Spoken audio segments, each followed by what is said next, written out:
안녕하세요. 특불심 가득한 특수교사 마이송입니다. 오늘은 학교에서나 가정에서 문제행동에 대응할 때 절대 하지 말아야 될 행동 3가지에 대해서 이야기를 해볼까 합니다. 정말 가정에서도 마찬가지일 텐데요. 특수교사들도 그 학생의 문제행동 수정에 대해서 정말 많은 관심과 고민과 공을 들이고 있습니다. 어떨 때는 저는 정말 하루 아침부터 퇴근할 때까지 어떤 한 아이의 문제행동 그 하나의 문제에 대해서 이 아이와 기싸움을 한 적도 있거든요.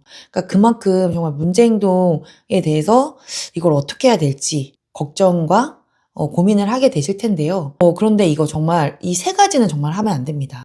자, 그 첫 번째가 바로 감정적으로 반응하기입니다. 감정적으로 반응하는 게 이 문제행동을 했을 때 아이한테 화가 나서 그만해! 감정적으로 반응을 하게 되는데 이것이 오히려 아이의 입장에서는 그것이 혼나는 게 아니라 자기가 관심을 받고 있다고 생각을 할 수 있게 되는 거예요. 그래서 오히려 그 문제 행동이 증가될 수 있습니다. 그래서 우리가 그 감정적으로 반응하지 말라는 게 우리도 사실 감정적으로 하는 게 아이에게 좋진 않지만 그뿐만 아니라 이 감정적인 것이 아이에게는 오히려 문제 행동에 더 강화가 되기 때문에 오히려 우리가 더 문제 행동을 할 수 있도록 더 부추겨주는 행동이 될 수 있다는 것입니다.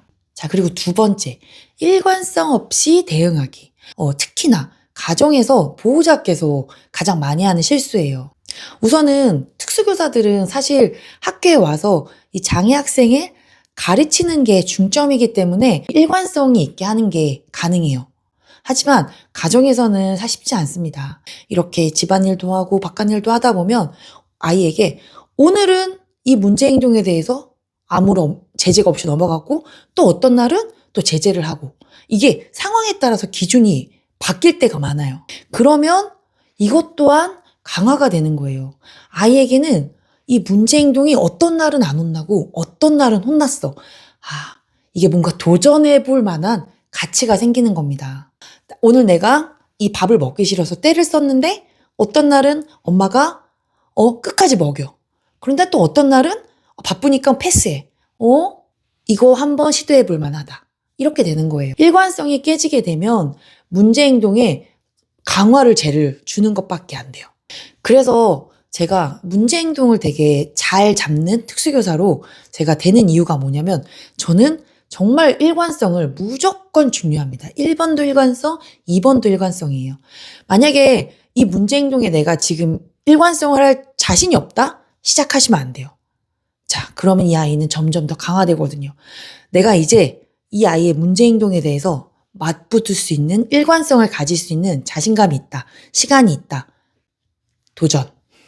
자, 그리고 3번째, 문제 행동만을 억제하려고 하는 경우가 있어요. 그래서 요즘에는 이걸 문제 행동이라고 하지 않고 도전 행동이라는 단어로 바꿔서 부르기도 하는데 문제 행동, 말 그대로 이게 문제 있는 행동이다 라고 돼서 문제는 이꼴 나쁘다 이렇게 돼버리기 때문에 무조건 이거는 없애야 된다라는 생각이 강해지거든요. 이 문제 행동도 어떻게 보면 이 아이에게 나타내는 시그널인 거예요.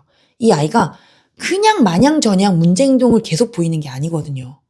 어떤 특정 상황에서 이 아이도 이걸 회피하거나 뭔가 자신의 해결책으로서 문제 행동, 도전 행동을 보이는 거예요. 근데 이거 무조건 나빠, 없애, 끝 이렇게 해버리면 이 아이를 코너에 모으는 것밖에 되질 않거든요.